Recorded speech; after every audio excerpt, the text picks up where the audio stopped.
And today I want to thank you for your flexibility, for your faithfulness, your patience and leadership in this time. I also know some of your people are wanting to come back quicker than others, while others may not ever come back. Each setting is different, each community is different, but what we share is a common goal: to keep people as safe as we can as we show Christ's love.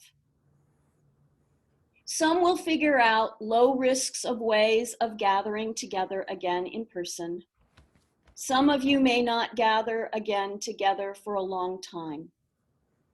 I do want to caution us, though, to not judge what others do, but instead be very gracious. For those of you who shared plans, thank you. Please keep sharing them. They have helped others. And remember, one size plan doesn't fit all, but we can share our best practices. We continue to update the resources on the Synod website as quickly as we can, since things do change sometimes day by day. Check out and check back often. Remember that we do use the guidelines for the Ohio Department of Health, as well as state guidelines and the CDC. What we want for all of you is a place that is safe as it can be, given what we're dealing with. We have this webinar set up so that you can, I think, now see the questions, right, Josh? So when you want to ask a question, make sure at the bottom of the chat box that it says to all panelists and attendees. It defaults to just the panelists, and that would be just the four of us. So if you have a question, it would be helpful for everyone to see the question, because then when we answer, it'll make a little more sense. Okay, that's great.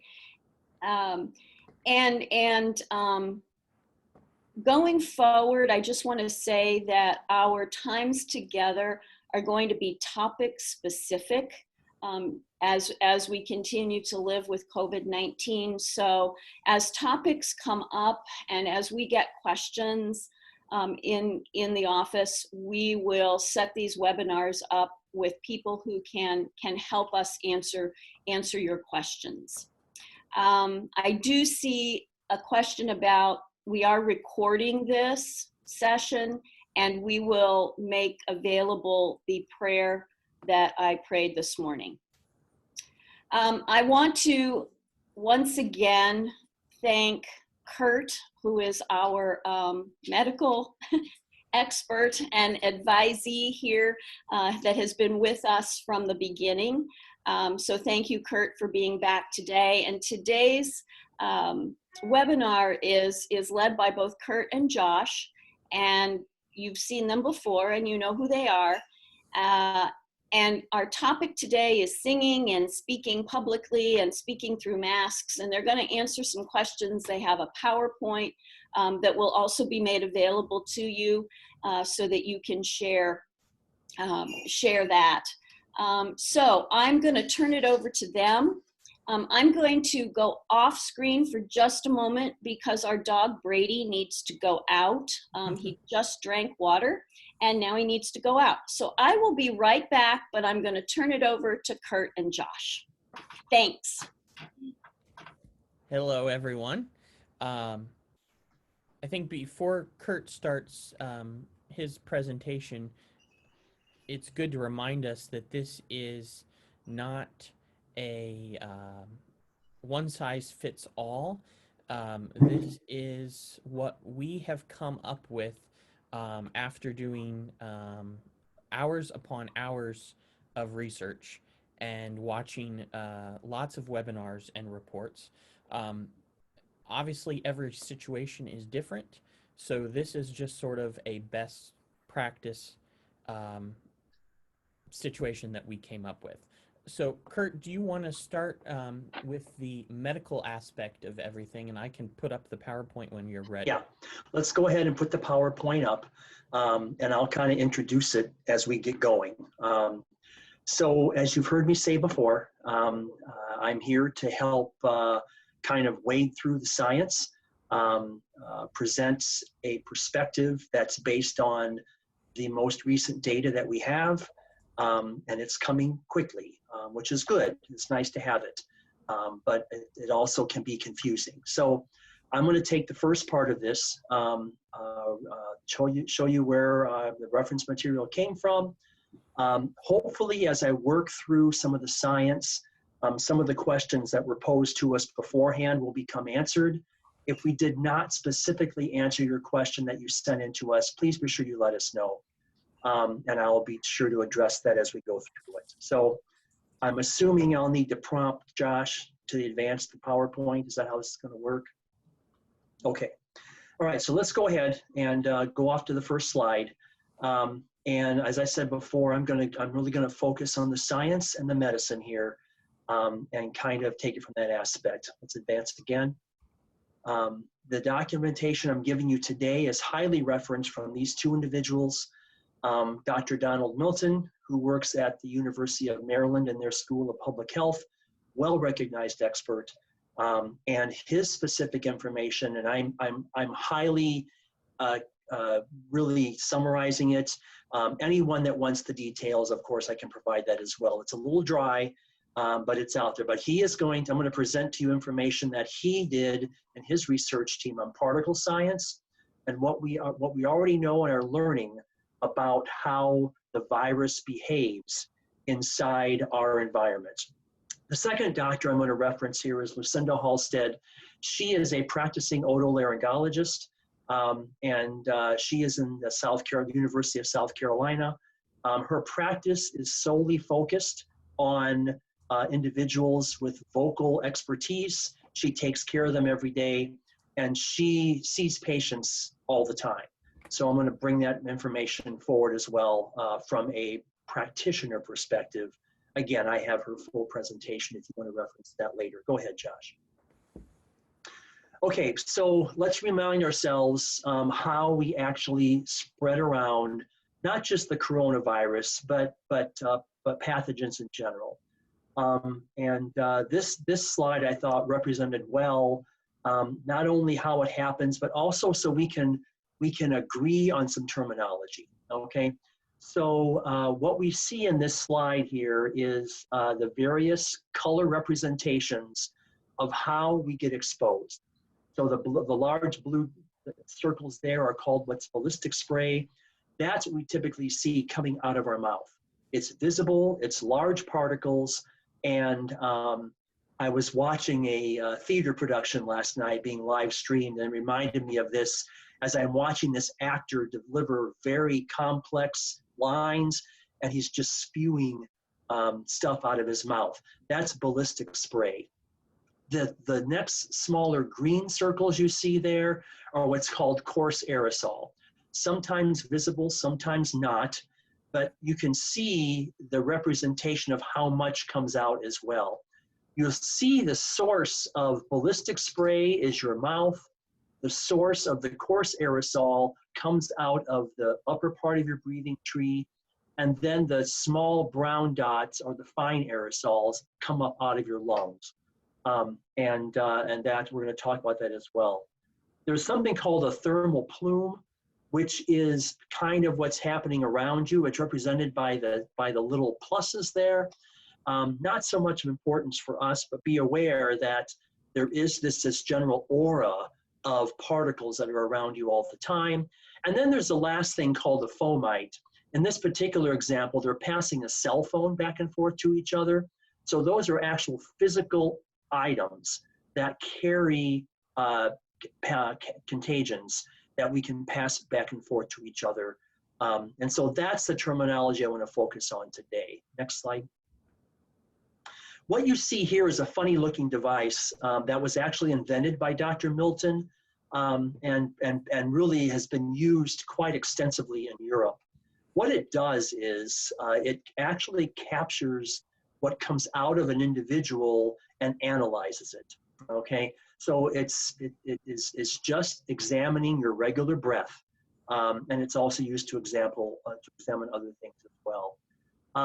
So what this device is telling us is that the influenza virus, and remember that the coronavirus is a novel SARS virus, so it's something in the same category. And what it's telling us here is that just normal breathing in your regular exhaled breath is producing viral particles that are measurable and are transmittable. And you can see in the graph to the right that even when you're not coughing, you're still producing statistically significant levels of viral shed. So that's just how we measure it. That's the device we use, and that research is ongoing. Next slide. Again, this is a pretty data-heavy slide, but let me focus you on what's important here, okay? There are two real ways that droplets and particles can carry viruses. That's what I want you to take away from this slide, okay? There are the medical categories of ways we transmit the virus. There are respiratory droplets that do not go far. We've talked about this before, where particles coming out of your mouth, out of your breathing tree, begin to move and then fall out of the air at certain levels. So respiratory droplets or droplets actually carry viral material. And while we do understand through our research that we don't think that we can actually inhale droplet particles, they are transmitted and deposited in other areas as well. This becomes important when we talk about things like cleaning our pews or cleaning our hymnals or our books or our papers. Our members may not be breathing in the droplets themselves, but it is depositing virus all around us as we breathe. The important one we're going to focus on is the aerosols or the aerosolization. I'm not going to go into sizing, that's really kind of deep science, but just will reinforce the fact that through aerosolization, and if you remember the first slide we looked at, they were the ones that were most prevalent in quantity and do penetrate into our lungs. They travel longer distances, they can cause infection, and they are considered the source of airborne infection. So I just wanted to use this slide to represent those two categories that come out from a respiratory breathing system. Next slide.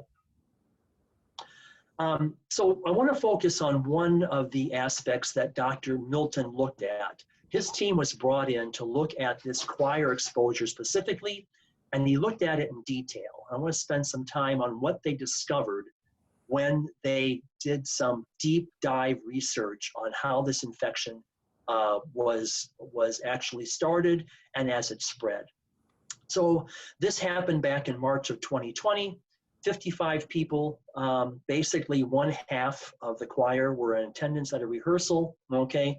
At the time, in the Skagit Valley, there was no reported coronavirus, there was no reported disease, okay?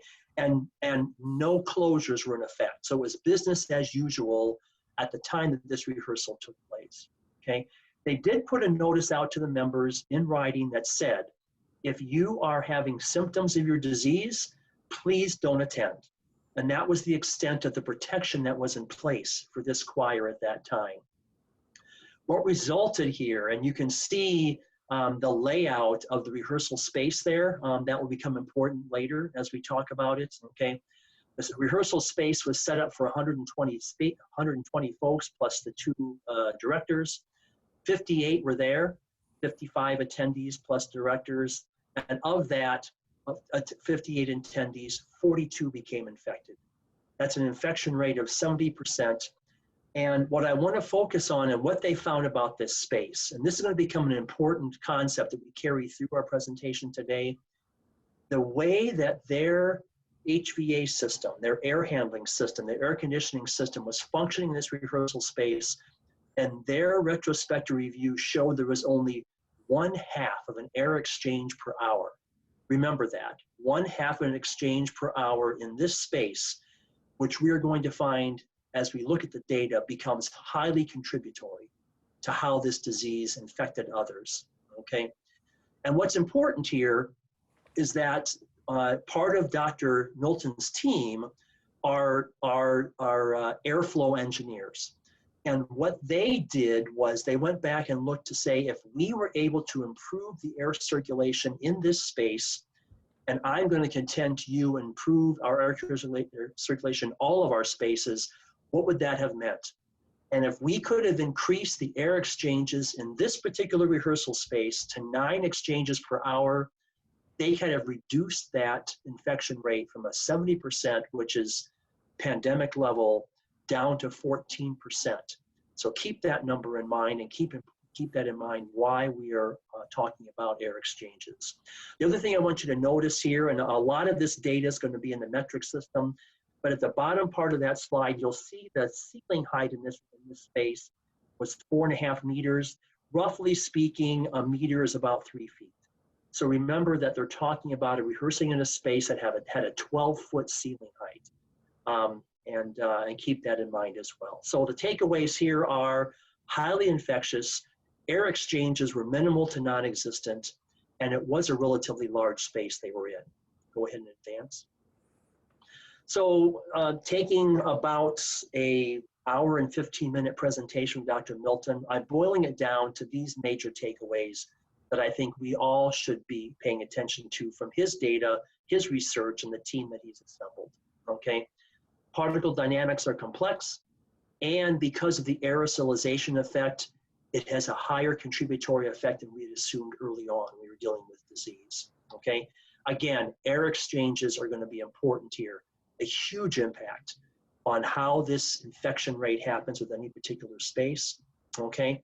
One thing he did not put information on, but spoke about extensively for about 15 minutes, what his research has found out is that when they went back and looked at individuals, not only from the Skagit choir exposure, but from about 5 or 6 other specific instances he was asked to investigate, what the data is now telling us is that a person is most contagious with this novel virus in the 24 to 48 hour period before you show symptoms.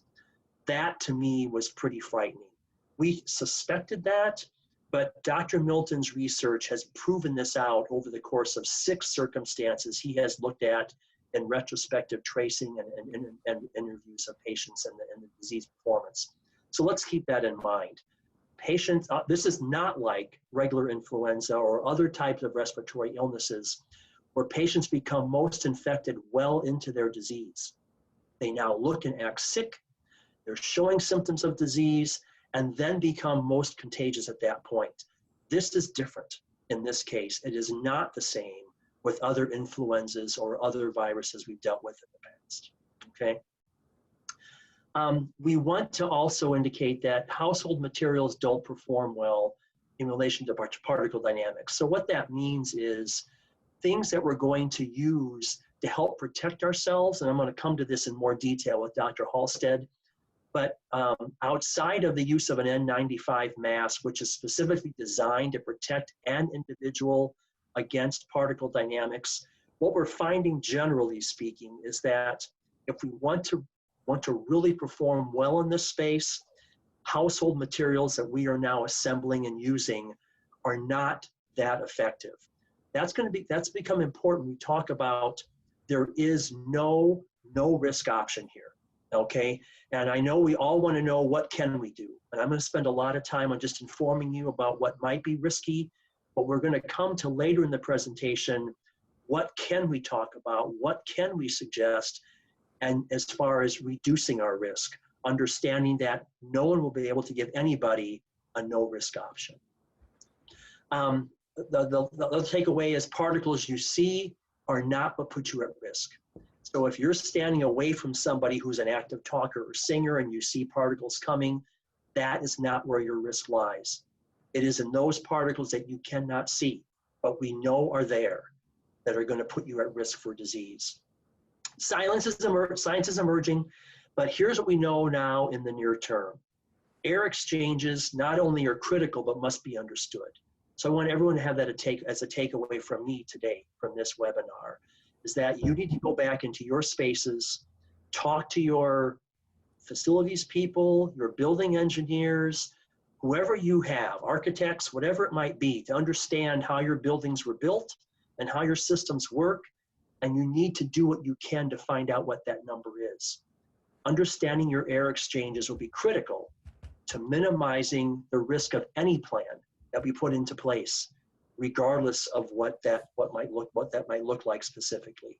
Okay, particle science is giving us warning that group singing, even with mitigation, is still a high-risk activity. And I think that's another takeaway I want everyone to have here. That group singing, remember, this was focused on choir activity. And a lot of the data we have is around choirs. We're going to talk about that a little bit later, but it is a high-risk event.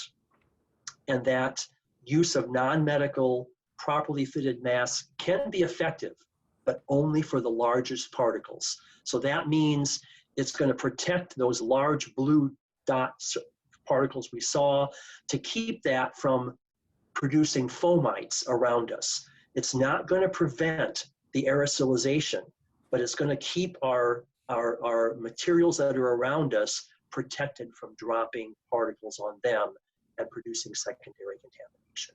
Next slide, please. Moving on to Dr. Halstead, I put this slide in because Dr. Halstead, in addition to being a well-recognized otolaryngologist and specialist, she's a singer. She's a singer. She participates in church vocal activities, which to me spoke to the issue that she understands where we're coming from. She understands the nature, the esoteric nature of music inside worship, and she spoke to that pretty passionately. But that's why I wanted to put that, just to remind everybody, she's not just a doctor doing her business. She understands where we're coming from. Next slide. Here she is. This is Dr. Halstead in her practice. And she brings us this slide because this is what her day and her appearance pretty much looked like prior to the emergence of the novel coronavirus or pre-COVID-19. Next slide.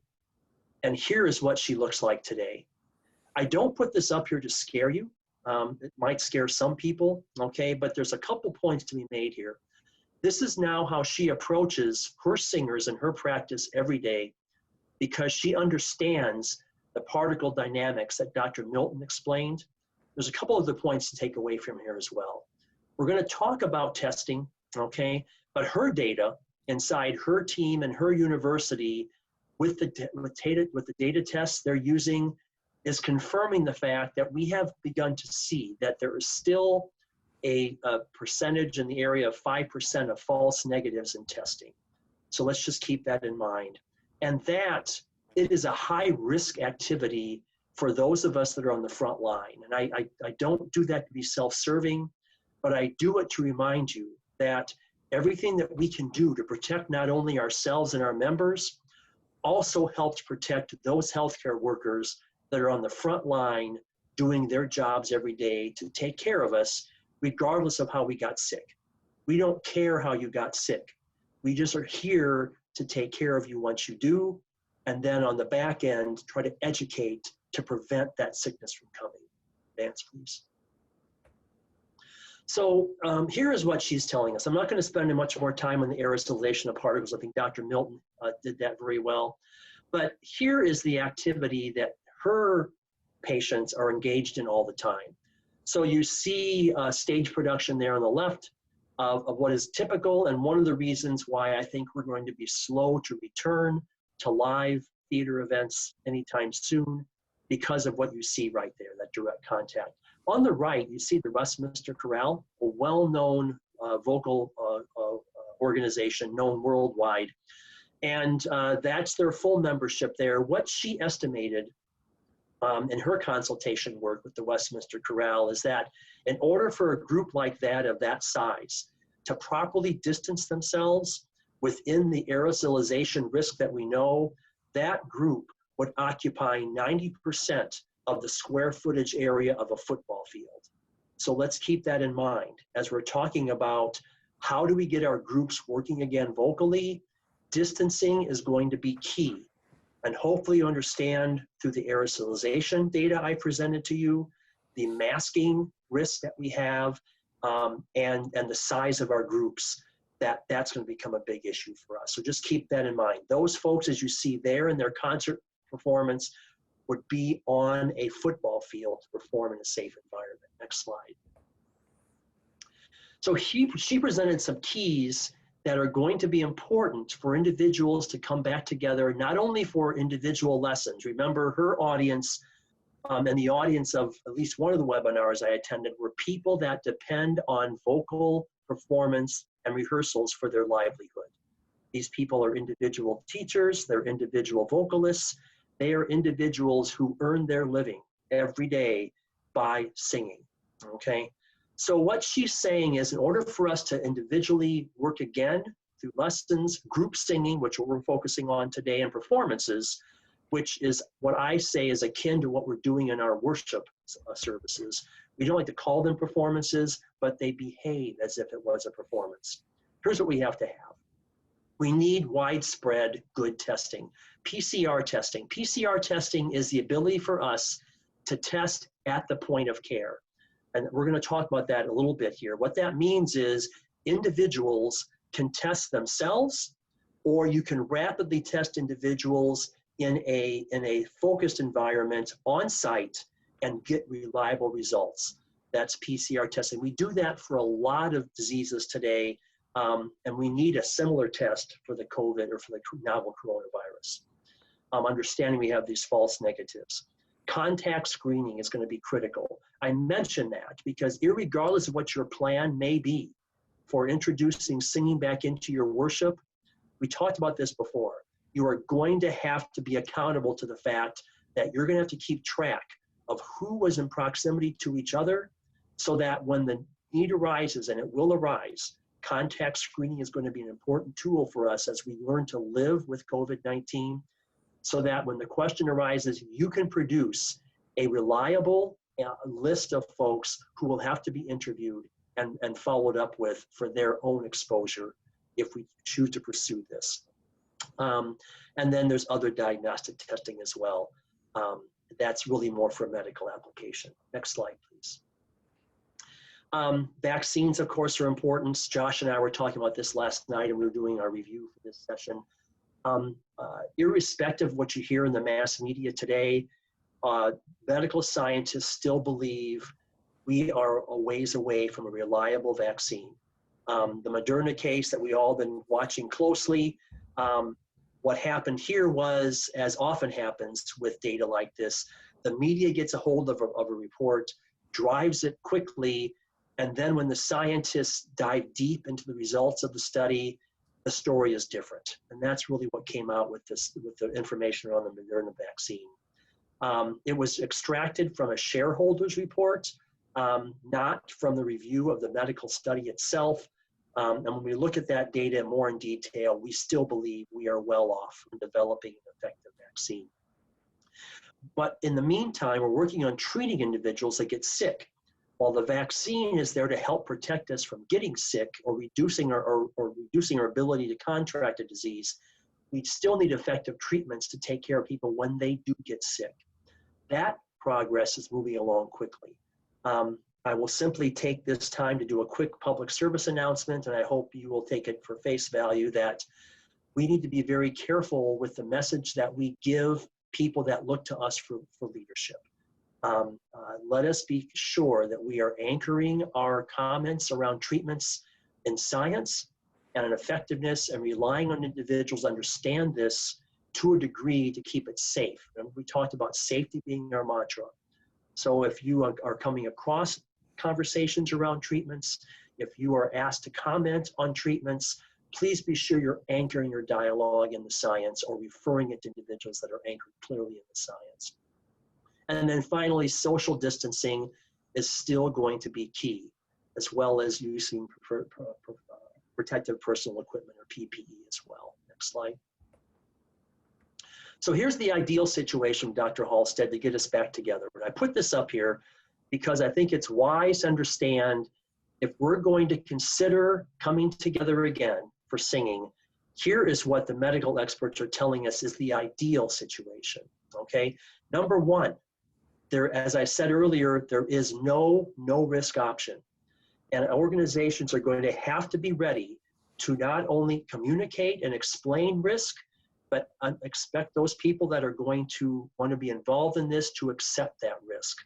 Now, it's a legal question on how that's going to be done. I am not an attorney, nor do I have a legal opinion on this. I'm relying on other legal experts to say, how do we most effectively get folks to understand they're going to be in a risky environment and to accept that risk? But that's the first thing she said. We have risk, make sure it's known and accepted by those participants. Screening criteria, this is an interesting one, and Josh and I talked about this as well. The home PCR test is not available to us yet, so just be aware of that, not reliably. But her ideal scenario is, if we're going to come together for group singing, whether it be rehearsals or performances, whatever the case may be, we should have a combination of these 4 things, 3 of which we can do today. But the home PCR test is not available to us yet. We can ask those participants to simply report on a very simple list of symptoms and acknowledge, are they positive or negative for those symptoms at this specific point in time. That's a pretty easy checklist. CDC has it available. You put it in front of them and say, where are you?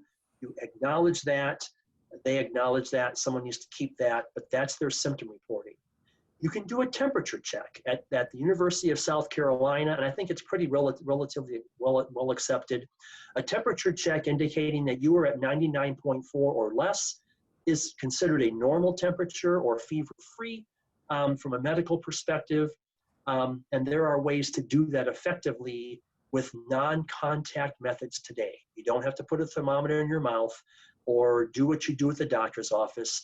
We have some reliable methods that are not terribly expensive to do that today. And this last one I think is important to remember. If you remember what we have all learned about this novel coronavirus, people were walking around in the world with oxygen levels in their bloodstream that should have had them in the hospital or unable to walk. We don't understand yet why the novel coronavirus allowed this to happen, but we do know it's indicative of this disease.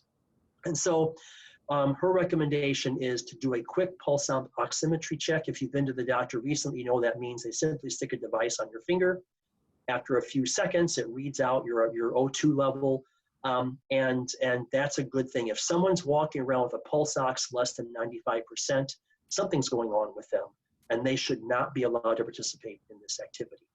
So the final thing she says is, of course, there's privacy issues. This all has to be de-identified, but at least you have, with this data, you have the ability to assess the risk of any particular group that wants to re-enter into a singing high-risk environment, and you can monitor that over time to see how the group dynamics are changing.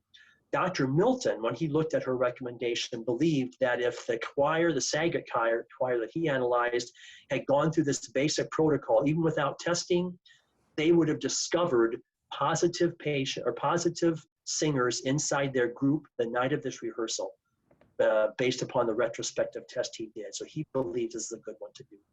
Advance the slide, please. Here is the non-ideal.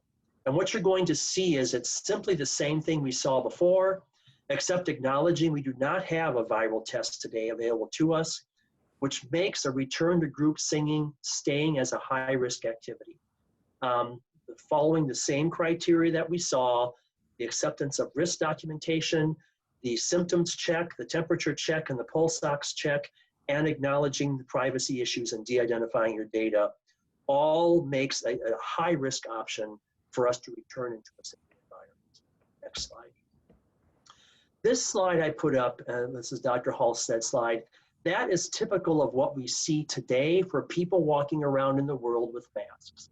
I'm not being critical, I wear one myself, as my wife does, when we go out into public and encounter other individuals in close proximity where we cannot socially distance effectively or cannot predict that they will socially distance from us. But what this slide highlights, as well as what I highlighted earlier, is that look at that arrow pointing up, down, and forward. The aerosolization of particles is just not effectively controlled by the typical household material mask or plain surgical mask that we see today. The large particles are controlled, so it protects the environment close to us, and from us depositing particles in close proximity. But it is not safe to simply put a mask on and go about your singing business. You are not going to be able to prevent that aerosolization of particles that are the most highly effective in carrying the contagion. Next slide. So if you wore an N95 mask, and if you had one that specific was for you and not that was shared, here is what it would look like, okay? I remind everyone that an N95 mask is fit tested. That means you sit in front of a device. I've done this many times myself. You put it on your face, you figure out how well it's protecting the margins, and then you can wear that specific size mask for your face and consideration of how you're constructed biologically. It's difficult to breathe. I've worked in an N95 mask. So even if our singers have access to N95s, one, it would have to be fit tested for them and not just bought off the shelf or borrowed from a neighbor, however people are getting N95s in the general marketplace today. Fit testing is a science. You have to be certified to test people. Most people I see walking around in N95s today, I believe, are not tested, which makes it no better than a household material mask. It's also difficult because it recirculates your breath. Remember the biology tells us that we breathe in oxygen, we breathe out carbon dioxide. And when you use an N95 mask that's properly fitted, then we were taught that you have to take breaks from that because you're recirculating carbon dioxide inside the mask. You're doing what's called a rebreathing activity. That in its initial stages can lead to headaches, which is your first symptom that you're having problems, but also can lead to long-term health issues. They're hot to wear. In the time of a church service or a rehearsal, you're going to have to take breaks from your N95s, and the whole way you break on that is a whole other part of what I'm covering here. And if you have health issues, you should not be wearing an N95 mask. If you have asthma, COPD, or heart disease, that is exclusionary for healthcare workers. Healthcare workers that have to use an N95 mask to work in certain environments, if they have these comorbidities, they are excluded from working in those environments. I tell you that because people are securing these masks today, wearing them thinking they're safe, and they're not thinking about their own comorbid health issues. Advance. Other barriers, we talked about this already, they're not aerosolization proof, they're open all over the place. And you have to wash those masks, but don't try to just simply spray them with the decontamination and put them back on. That should be obvious. You spray it with bleach, you put it back on your face, now you're breathing in bleach, which also causes vapors. That's also very dangerous. So just don't do that. Don't try these at all. Next slide. Summary from Dr. Halstead. Everything has changed in how we approach particle spread. If nothing else, look at the way she dresses for work every day, okay? Social distancing is essential, but for many, you don't have the space you need to do that. Think about the Westminster Chorale example I gave you, okay? Her presentation was on solo and ensemble singing for professionals that earn their living, okay? Congregational singing was referred to. Her recommendation was, it's discouraged at this point in time because it is a high-risk activity. Facial coverings have their own risk, false securities. She talked a bit about, are you prepared to enforce whatever safety guidelines you put forward? A typical example we've talked about many times is, who's going to be the person that's going to challenge your protocols, and are you ready to have that conversation with them live in the worship space or the entry to the worship space? We all have to think about that and what that means for what we are as Christians. And remember that there's a cultural difference between professional and amateur vocalists. No disrespect to our church choirs, bell choirs, other vocalists in the congregation. Some may be professional, but there's a different mindset. And professional singers who earn their living and must stay safe have a way different mindset of protection compared to those of us that just vocalize in an amateur fashion and it's not how we earn our living. Final slide. So that's what I've got for you. Happy to go through some of the questions. Let me kind of address some of these quickly that Josh and I went over. And then if there's others that have popped up, we can deal with those as well. Curt, before we go on to the options for the church, We did have a question about privacy and HIPAA when Okay. it comes to contact screening. Right. So contact screening is a protected activity, regulatory-wise, under the guise of public health social contact or contact screening. Now, what that means is you can't take an attendance roster and publish it for your whole church to see. That's not allowed. But what you can do, and is protected under HIPAA law, is to share that contact information with a certified contact tracer, and then they're allowed to go back through their activity of tracing as well. So it's not for public consumption, okay? But it is for passing along to entities of public health that have been charged and approved to conduct contact tracing. Thank you. Some of the other questions I know that were submitted early. What about outdoor worship? So I will say that, one, you solve your air exchange problem with outdoor worship, okay? But having said that, you still must adhere to the rest of the best practices we talked about. Social distancing, facial covering for large droplet transmission, and a cleaning protocol. Those are not exempted because you're going to take yourself out into the environment. You do help yourself with airflow, okay? The number of people involved, and working with the State House orders around number of attendees, okay? Remember that, as I said, I think a number of times, the governor has never stepped in front of the ability for churches to meet, and some, in all due respect, have continued to do so. And we are expecting that there's going to be relaxation of that as we move forward. I made comments in our last time together that I think it's our best interest for churches to follow the guidance for retail outlets. We look most like that. And you should have understood that retail outlets are being required to minimize the number of folks in their spaces based upon their fire department, for their fire marshal occupancy rates. So if you don't know your approved occupancy rate for your space, you should find out.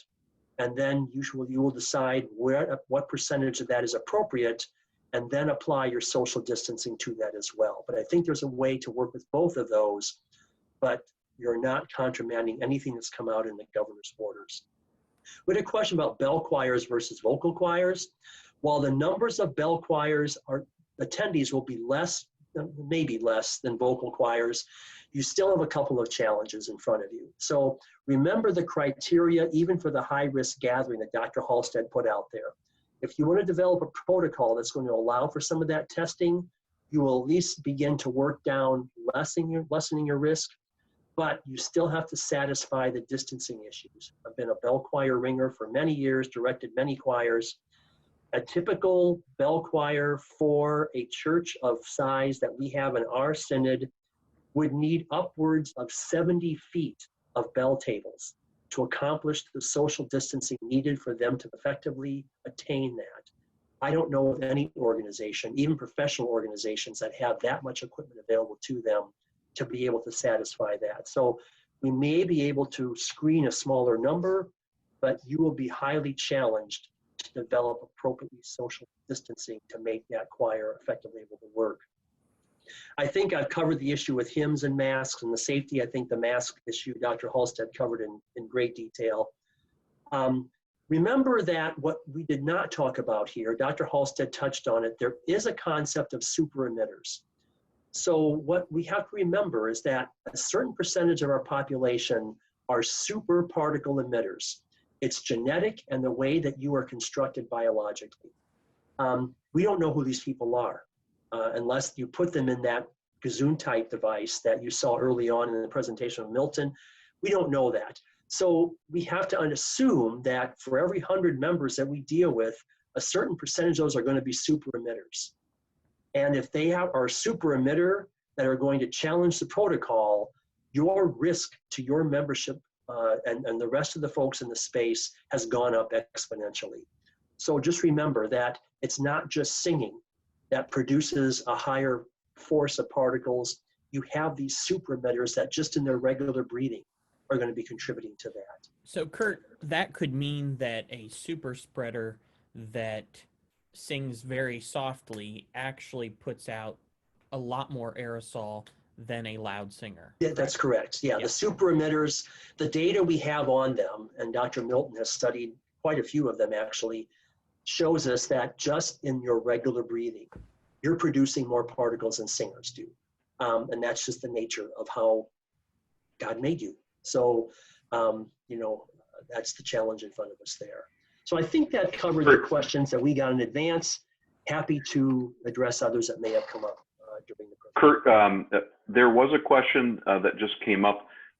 What is the rationale for the comparison between a church and a retail outlet? So that is specifically around how do people behave in our space? Not personally, but what are the movement considerations inside a space like a church? Okay, so when you think about how people come into, occupy, and then leave our space, all right? So they come through typically a single entry area, similar to the way you're entering a store, a restaurant, or a bar through a single entry area. You're occupying a space that is dedicated for occupancy, whether it be pews for a church, or tables for a restaurant, or racks for display of merchandise inside a retail.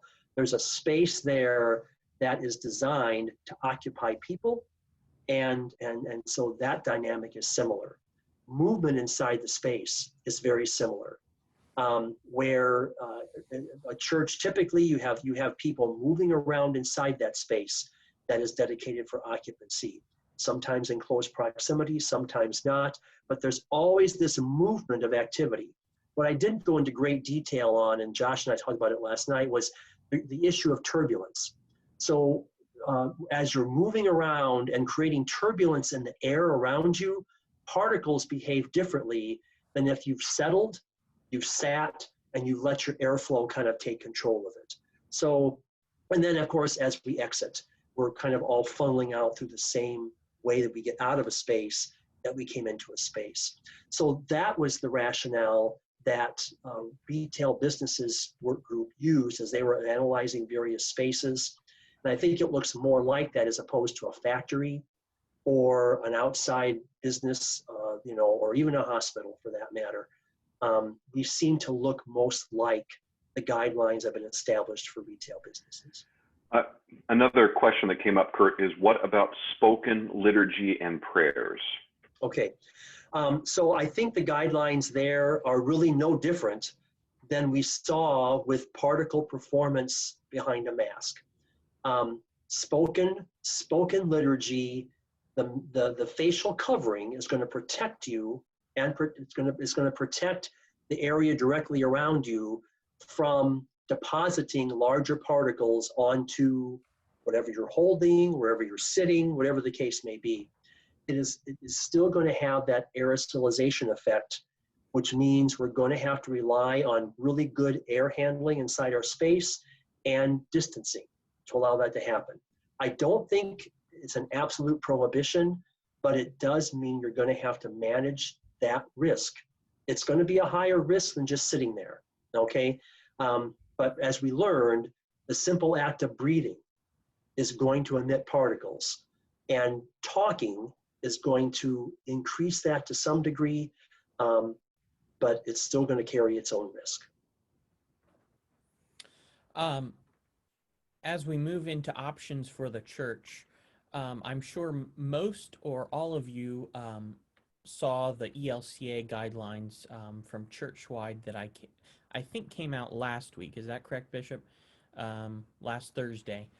And it basically, I'm not going to read through all of this. It basically shares what Curt has said, summarizes it. That you can find that on the ELCA website if you want to read through the whole document. You also want to obviously consider how church musicians can be supported during this time, as some of them, it's their only livelihood. We're going to talk about the instrumental music here coming up. So before we continue with the next slide, I just want to remind everyone, this is not our rules for conducting worship. Curt and I have been talking about this for weeks now, I think. And this is what we have come up with. We want to remind you that each situation is different, and also that coming back to worship and not being able to recite the Lord's Prayer or the Apostles' Creed, communion, or sing hymns, I'm sure many people think, what's the point of coming back to worship? We can listen to the sermon online. So these next activities that we're going to talk about all involve some sort of risk, but we have to weigh whether the risk is worth it to have the outcome of worship that seems familiar to people who have now been away from the church for going on more than 2 months. So musical activities at church, bell choir. Curt touched on this, that they would need to be socially distanced and wearing masks. A medical check would be preferred. And as Curt said, the amount of space that it would take to have a bell choir might be prohibitive to many, many bell choirs. It might work for a few, and so that's something that you want to look at. Children's choir, it's nearly impossible, I would think, to keep masks on children and keep them distanced. So we talked about what made most sense to us was just halting children's choir until they have children's choir in school again. Once that is safe at the public school level, we think it's fine for churches to have choir again. Praise teams, socially distanced and with minimal singing if possible, and one singer is best. Also, again, the medical checks are important. It's not to scare people. It's to protect those among us who really could be hurt from this disease. Some of our churches have ensembles. This is very interesting. Obviously, the social distancing would have to take place for all ensembles. But Curt, you might want to talk a little bit. Wind instruments they might be equivalent to being called super spreaders compared to string instruments. Yeah, I've just been able to find just one article that really did some analysis of instrumentation and the movement of air through them. And as I mentioned to Josh the other night, I said what surprised me was the #1 offending instrument from pushing air and therefore particles out into the environment was the flute. Now, I'm not a flute. I play keyboard, so I'm not an instrument, but that did not surprise him. He goes, they're going to move a lot of wind to make that instrument work. So any instrument where you're moving air through it, okay, and I know a lot of brass players and other wind instrument players. They tell me this all the time, is that they got to move a lot of air. Well, just remember what Dr. Milton told us. As we're moving air, we're moving particles, and whether it comes out of our mouth, comes out of the end of a flute, or comes out of the bell of a trombone, it's still going to be coming out. So string instruments, string quartet would be there's no wind. Yeah. Outside of breathing and their social distancing, they're good. So, but that was an article I'd never seen before, as it did some analysis between different instruments. Some of our churches have concerts. Obviously, the audience would need to be socially distanced and wearing masks. The performers should be distanced from the audience, and also the type of performer is very important. Curt and I were talking last night. I have the brass band of Columbus scheduled to play at Holy Trinity on December 1st. That will not be happening. 50 brass players in the sanctuary, I can only imagine the aerosol that would be taking place. But in November, I have a concert, piano and violin. That will be able to take place with the distancing and setup of the sanctuary. And what most people are probably interested in is, of course, the adult choir. We don't feel there's any viable way to have normal adult choir. A German study that I read indicated that there would need to be 18 feet in between, so that 6 feet of social distancing becomes 18 when you're singing. I don't know of many places that would be able to accommodate a choir. Just as Curt had showed with the Westminster Chorale, they needed a full football field, and I'm assuming that was close to that 18 feet in between a person. So quartets or small groups may be the answer during this time. We still want to have some sort of choral atmosphere to our congregations. And how do we make that happen in this time? Probably small groups, quartets, duets, trios, that type of thing.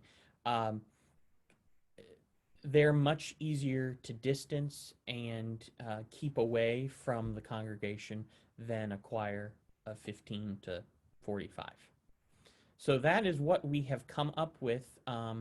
We will be sharing this presentation on the Synod website in case you want to refer to it, and Curt is more than happy to provide the very dry details of those reports. But of course, now we can take some questions, and I'm sure we have. There are a lot of questions, and so I think maybe one way to handle it is to throw a few of them out, and there are a couple of us reading them, so maybe it would be helpful for us to complement each other. One question that I saw was, what about microphones and sound equipment? How is it safe to use those, clean those, and so on? Yeah, that issue has been looked at from there was some discussion around if we're going to perform virtual. Let's say we get a properly socially distanced audience, and then we beam in, if you will, or virtualize in a performance group on top of that. There is, and I probably should talk to my son more about this than I do, but there is criteria out there on how to properly clean and disinfect audio equipment.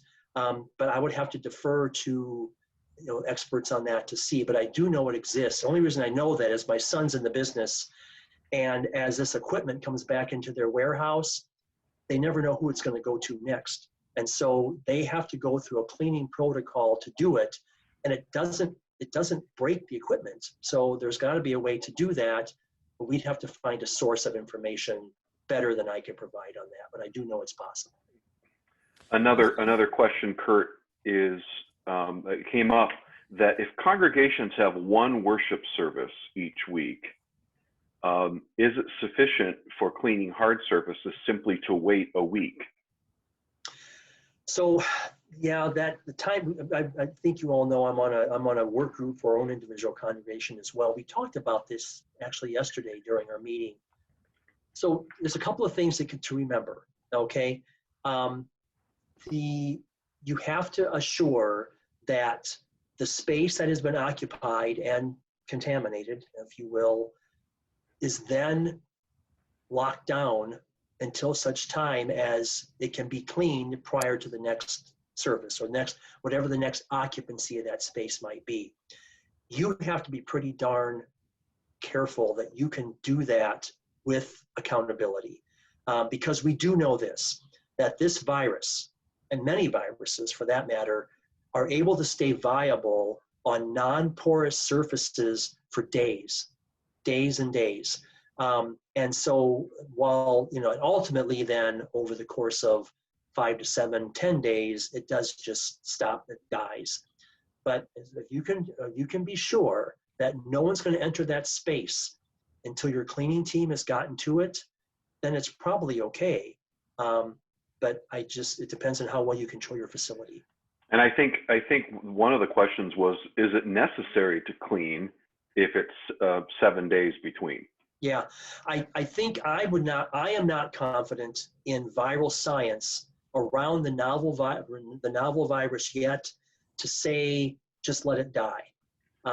If we were talking influenza, something that we've known and studied for decades, my opinion would be different. But we don't know yet about the performance of this virus, and as it changes. It is mutating. We know we've got about 60 variants of the virus already. Each one has its own characteristics. I cannot with confidence advise that. I would still have to say follow a prescribed cleaning protocol rather than just crossing your fingers that time is going to take care of it itself. I see one here that is, what is the criteria for determining who is or who is not a super emitter? And that would be to go in front of that machine, right? That's correct. You have to be individually tested, actually tested multiple times, and there's no quick test. You can't even do a genetic test to find it out. So that's simply science and then figuring out who they are. So even, you know, it's funny. We all have this person in our congregation, right? He's the big guy, he's got the loud voice. That may not necessarily mean he's a super emitter. It's not that. It's the way that you're biologically constructed. So you have to get tested. That's the only way I know. Another question is, would running fans from the outside help with the air handling issue? Yeah, so that's, we had that question come up as well. I am not a space engineer, okay? So my guess is the answer to that would be helpful, but it would be properly placing them to augment your own circulation. What I do know from talking to a couple of my facility guys at Ohio Health is that when they place fans into spaces to help with circulation, they have to understand the dynamics of the space they're doing. So it's not just canceling each other out. They're adding artificial air circulation, which is not properly placed, which is then canceling the HVAC circulation that already exists in the space. That's a real thing. But I do know that you probably would want to get some type of person that understands building dynamics, an architect or an HVAC contractor or some engineer to look at your space and say, all right, here's how your system works. Here's what you can do to add some more beef to that, if you will, if the system itself, excuse me, can't do it or it's too old to do it. Yeah, that's the best I've got for you. I see. There's because we sit so much in worship, what about using the criteria of movie theaters? We had talked about that, but since we respond, it's a bit different. It is a bit different. It's not that we just sit there and zip our lips, right? And I've been to plenty of movies where I wish that's the way people behaved, because they don't always do that. But we just are different. We are different in this case. We're gonna move if we choose to institute communion. We're going to move around our space. We're going to be vocalizing or talking or whatever. So I don't think it's an apples to apples comparison there. There's a question, actually two questions that I'm going to combine. One of them is, can you have one singer 18 feet away from anyone else, and is that safe? And secondly, and I know you've already recommended one singer for a praise team instead of a praise team, would the person need to wear a mask even if they were 18 feet away?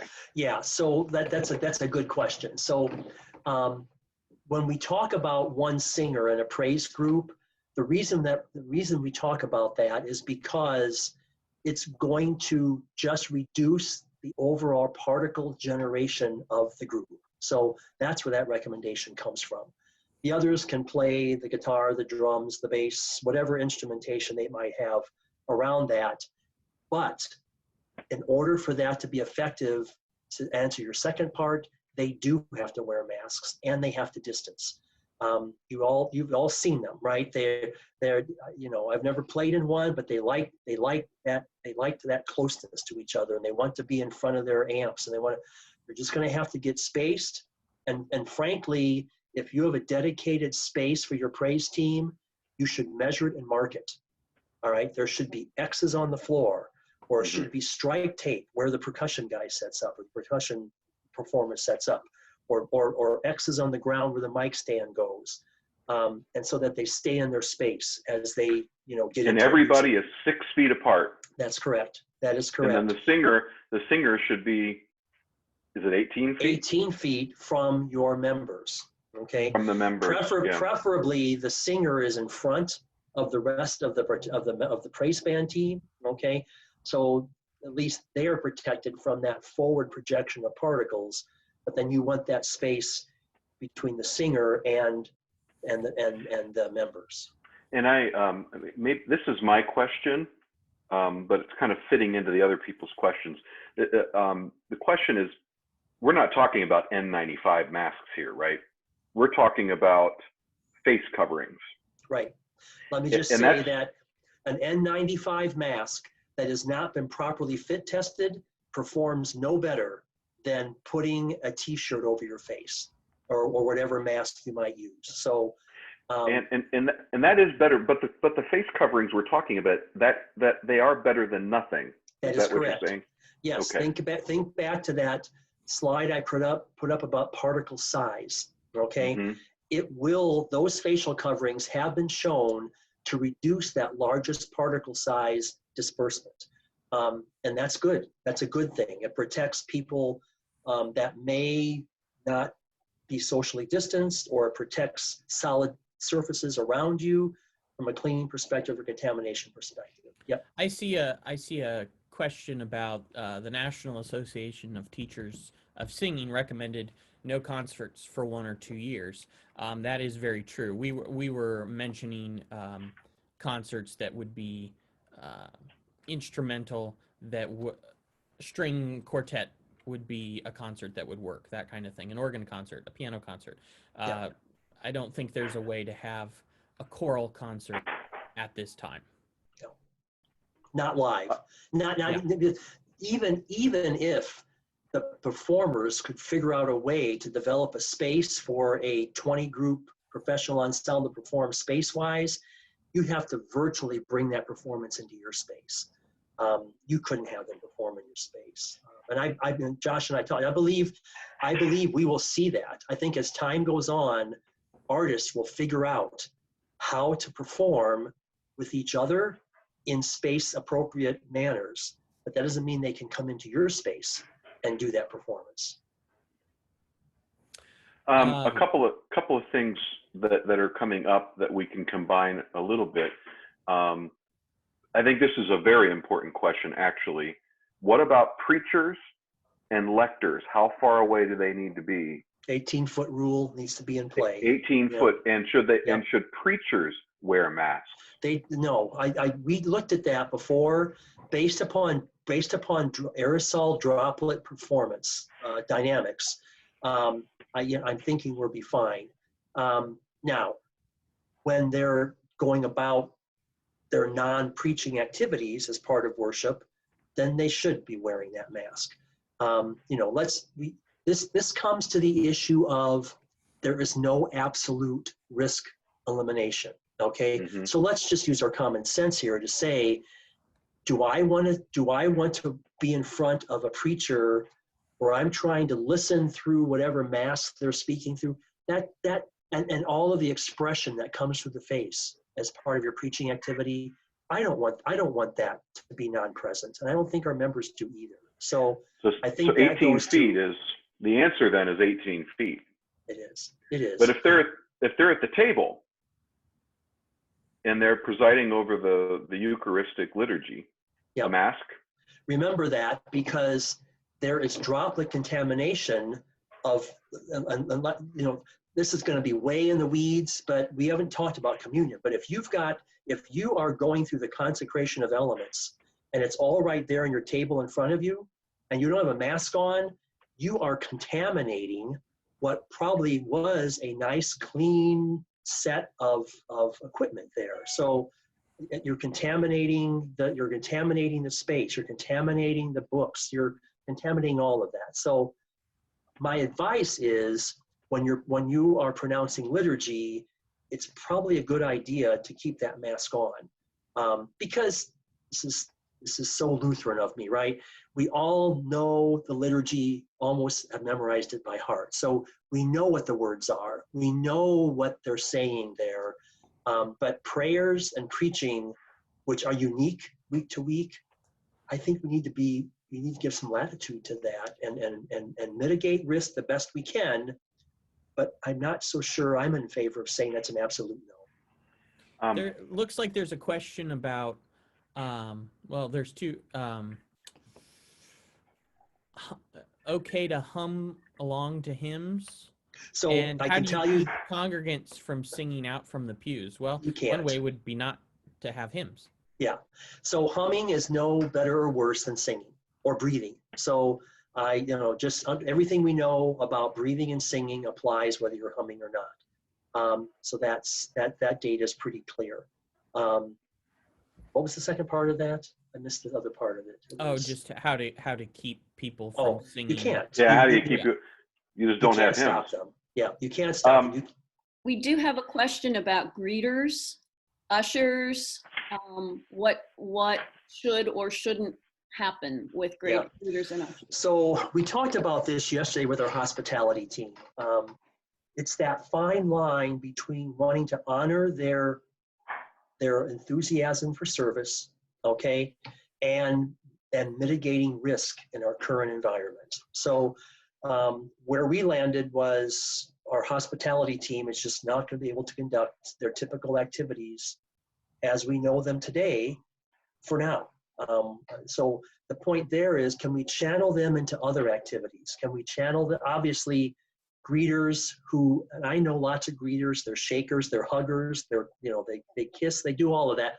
That's just out. It's just out. It just can't be done right now. But can we find ways to engage their energy for service in other areas? And I think that's an individual congregation decision. I think my personal opinion is we should do that research. We should have the conversation about how can we engage individuals when they can't do what they typically are used to doing. So we've already talked about, in the ELCA calls, we're not passing plates around, we're not passing out bulletins, all of those typical activities, we're just not doing those right now. So what we don't want to do is just say, you can't do that anymore, and then they cry or they frown. We need to find other ways to engage them. But that's a pastoral conversation that needs to happen, I think, at a congregational level. We do have. Curt, we have a very practical question, which could be very helpful for pastors on the communion issue. Ordinarily the elements are set with a covering, a cloth covering, and the chalice has what's called a purificator on it. Do those help? Would those be helpful because they're porous? So we'll be taking on communion for our congregation, I think, in another week or two. I've been thinking about this, and this may sound weird to you, but the analogy I'm going to use is that doing that puts a mask on the chalice. That's the analogy I want you to think about, okay? So if you have a mask on the presider, okay, you have a mask, quote unquote, on the equipment, you're providing the same level of protection. That was my earlier comment about should a presider or liturgist mask or not. But just remember that the minute that moves and you continue to pronounce your liturgical work over the elements, all bets are off. And now those are exposed. What if you don't remove it while you're talking? Well, then it's the same level. It's the same materials really that we see in masks today. They're linen. I think most of them are linen material. And that's being used for masks to some degree. So I think it is not an absolute risk eliminator, but it's better than having it sitting there open. I mean, you know, that's, yep. I want to say something here. There's been a question in the chat. As you all know, I cannot tell you or make you do anything, but I do want to caution you about coming back in-person worship. Please, please keep your building layout in mind. Please keep your people in mind. Remember that you don't have to come back all at once. Keep going with your online worship and Bible studies and check-ins. We want to keep people safe. Nothing that we're going to do is going to keep us 100% safe. So just please, please, please keep your community of faith in mind. If you're a smaller congregation and you can be 18 feet and everybody masked, and I mean everybody masked, we have gotten some comments from folks saying that councils are not paying attention to guidelines that that are so important. I don't want us to be a hot spot in this synod. So please take all of those kinds of things into consideration as you think about coming back in person. It's going to be a hard decision. We're going to be at this for a while. We're going to make mistakes.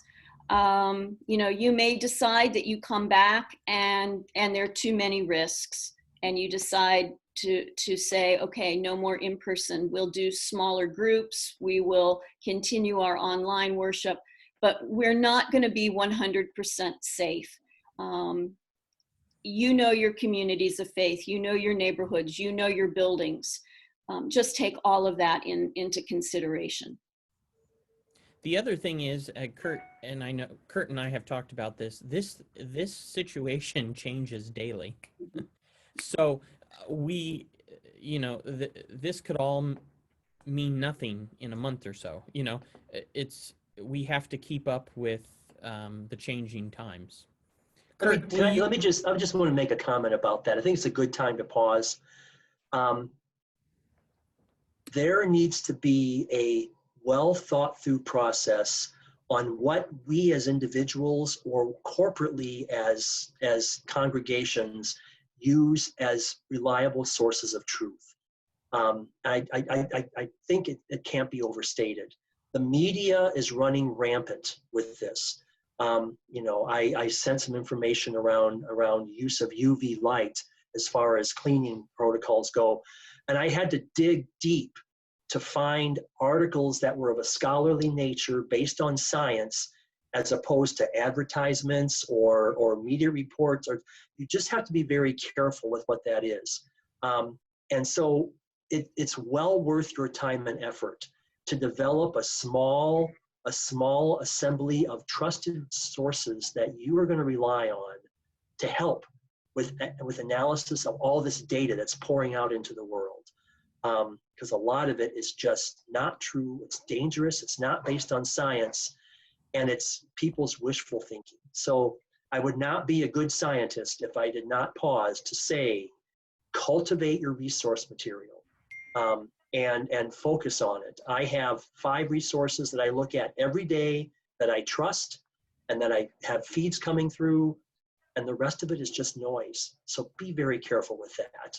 That's the advice I give you in that space. Curt, can you clarify one more time, when preachers and lectors are speaking from the pulpit or the lectern and they are 18 feet away from the congregation, should they be wearing a mask? So let me just be clear. There is no absolute no risk. 2, distance is our friend, and so that helps us here. 3, the 18-foot rule inside a space with less than what did it make them up, with 1.4 air exchanges is different than the 18-foot rule in the space that has 10 air exchanges. That's why that information is important. You combine both of those together, your risk is low. And then, are we meeting the esoteric spiritual needs of our congregation? We cannot discount that. We have to keep that in mind, okay?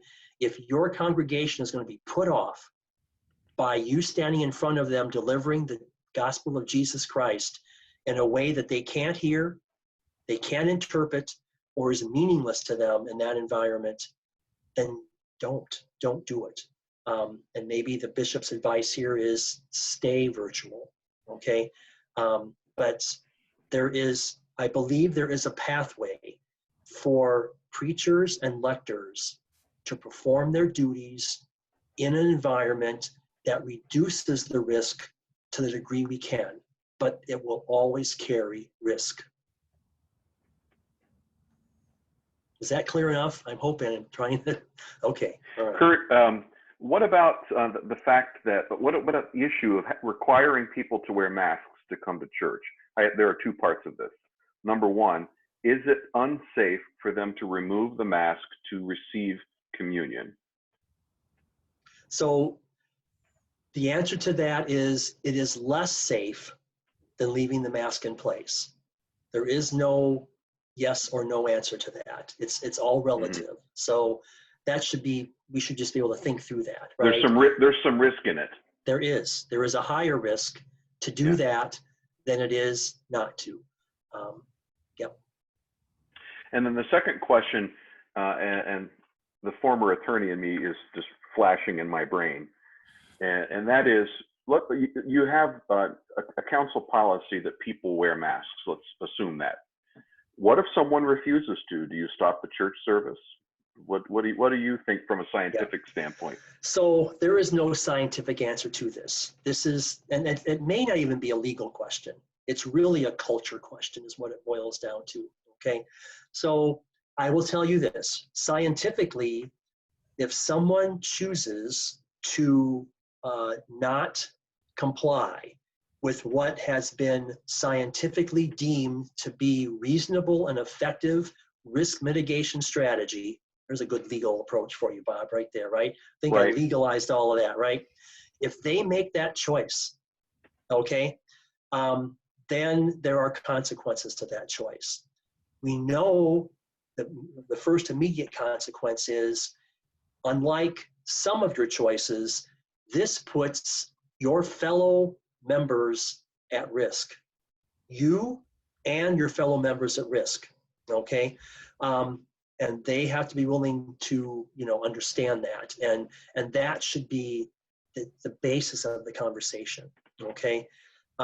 So the science tells us you're increasing your risk that way to yourself and to the congregant, to the congregant folks that are around you as well, okay?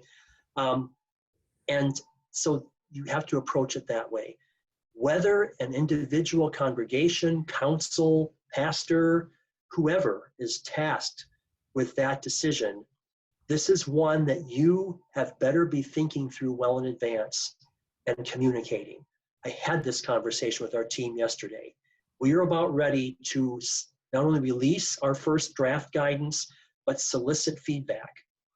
The way you can diffuse some of this is just cutting off at the knees the comment that said, nobody ever asked my opinion, okay? And you can give them a chance to voice their opinion.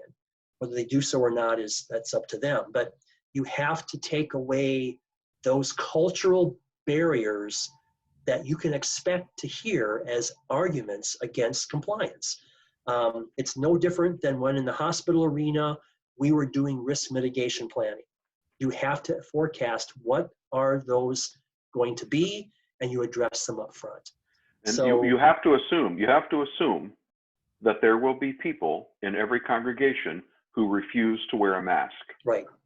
And I think the pastor, I asked Steve this question directly yesterday. What is the mindset of our congregation on this topic? And he paused and he thought about where people fell. Your pastors should know your members better than anybody. You should know their minds on this and expect who you need to have directed conversations with. This is going to be as much a part of your ministry as standing up in the pulpit and proclaiming the gospel is, so that you can help them understand what safety means, what's a true Christian response in this space. We have that advantage where some people in the lay world don't. You have to rely on policing efforts to do it. We should be able to appeal to people's souls and what their behavior means to that as well. So that will be very tough conversations, but my advice is take that on early and not the day you open your door up to worship. Nobody wants to see that, because that's just terrible. And I will tell you that in my interactions with congregations, which are, we have quite a bit of that, there are many congregations that are struggling with this issue. What about the fact that there are people who have stated openly, I will not wear a mask? Mm-hmm. Mm-hmm. And you don't have the answer to this. We don't have the answer to this. But I think maybe the answer that can be provided is, generally speaking, your opinion is people should wear masks. That is my opinion. And I think the medical science bears that out as a risk reduction strategy. Okay. If we focus on safety, all right, we know that wearing facial coverings is a way to improve our safety profile for activities. And then the congregation is going to need to decide whether it is willing to accept the refusal to wear masks, accept that elevation of the risk in people who come. Yeah. And I mean the leadership of the congregation. Right. Some people are asking if it makes a difference if it's a shorter service or a longer service. So we talked about this last night. I'm going to keep pushing you back to check out your air handling in your space. But what we do know is this, from particle performance and air performance, I did get this clarified. The time when you're moving around and creating turbulent air spaces is when you have a higher risk than when you have settled in a space, let your air handling do its job and get consistent air movement through, okay? So there's actually a case that could be made that the longer the time you can spend quietly, I'm just being quietly and settled in a space, and let an effective air handling system work, the more you're reducing your risk, as opposed to lots of movements where there's risk. You come in, you quickly move through something, and you move out, and there's more turbulence and more risk. You're not gaining the advantage of your air handling systems as they're designed by just having movement all the time. I did see a question about, there are a lot of our congregations that are in older buildings, older HVAC systems, if they even have it. And I think based on what I've heard you say, and tell me if I'm wrong, Curt, that is an assessment that they need to use to decide whether to come back to live worship or not. It's a piece of information to help them with their risk. The data you can take away from today is that in the studies that Milton did, you took your absolute risk from a 70% infection rate to a 14% infection rate. So if they want data, there's a data point to use right there, okay? In their decision, yeah. That's correct. That's correct. Yeah. If you cannot mitigate that because of whatever facility issues you might have, your risk goes up. Your risk to contract is going to go up by a significant percentage. Okay, thank you.